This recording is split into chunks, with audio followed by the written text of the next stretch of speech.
Jim, just want to start off and just tell us your name and your role with the Newtown Lacrosse Association. Sure. Jim Wallace, VP of Youth Development for Newtown Youth Lacrosse. Okay.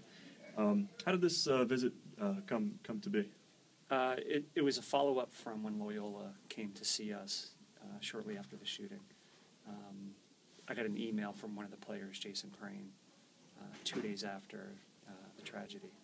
And he was just really sensitive and just pretty amazing for an 18-year-old kid. Thanked him. He emailed me back a couple of days later saying, he really wants to do something. We start our clinic like 2 weeks later for the winter session, and he offered to come up and run a clinic. And that morning I got an email from him saying he's got 14 kids and they're all coming up. And they ran clinics for 5 hours for us. And this was kind of our thank you to them for coming up. Just wanted to show our appreciation. Sure. Obviously it was still kind of fresh at that time in early January. I mean, what did that visit by the Loyola players mean to you and mean to the program? It was unbelievable. It was only 2-3 weeks after it happened, and that was the first day the kids were going back to school after Christmas break. And, everything was still really raw and really emotional, and town was really quiet.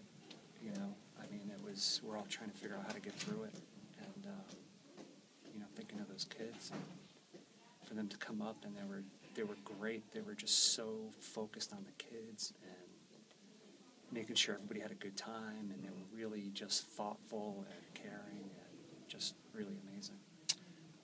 If you read, some of the old literature about, the game and its origins, on the North American continent, there's an element of healing, some medicinal purposes to the sport of lacrosse. I mean, do you kind of see some of that with the visit up there, and then you guys coming down here? Yeah, kids were kind of coming in excited, but it was quiet.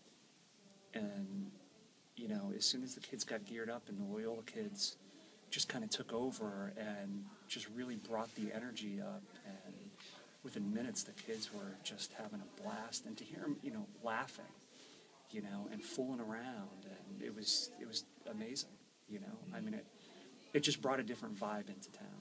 Sure.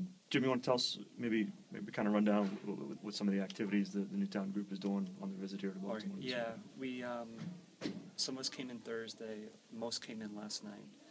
We're here visiting you guys. It was something that we wanted to see. We're going over to the school to catch the game.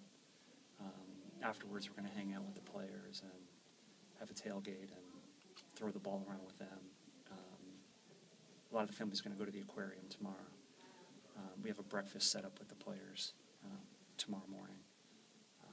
Our kid, it's funny. It's like the one thing that they all want to do is just see the Loyola players. Mm-hmm. Like they don't need anything. They don't want anything. They just kind of want to hang out with the guys and throw the ball around and goof around. Sure.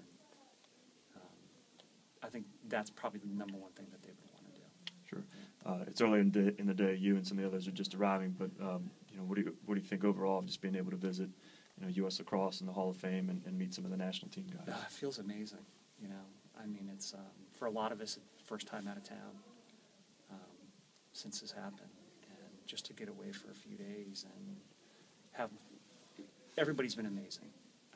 You guys have been great. The Marriott, the university, the lacrosse team, just unbelievable thoughtfulness and caring. Just the support for our community has been crazy. Right. Well, Jim, we appreciate you guys coming down to visit. We appreciate you having us. This is amazing. Great. Well, thanks for coming. All right, thanks.